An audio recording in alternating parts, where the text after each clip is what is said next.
Question 19 is a straightforward equation. It says solve n divided by 7 equals 2.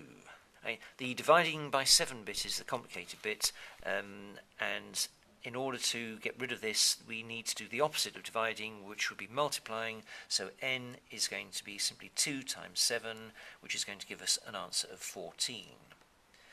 And again, because it's an equation, you can check this by taking the 14 and putting it back in the original question. And so if we started with 14 and divided it by 7, will we give an answer of 2? Yes, we would, which means that must be right. And then the second part of the question says solve 3g plus 4 equals 19.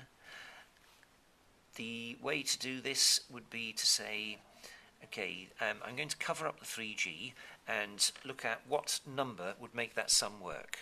And I know that if I add 4 to 15, I get 19, so what's hiding under my finger has got to be worth 15.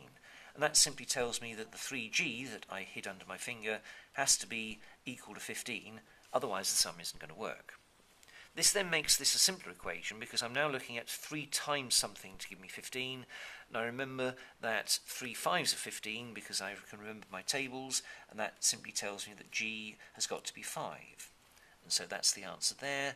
And again, because I'm going to check this, I'm going to put 5 back into here, and I'm going to just check that 3 times 5 plus 4 equals 19. And yes, it does. 3 5s are 15 plus 4 is 19. That works, which means that must be right.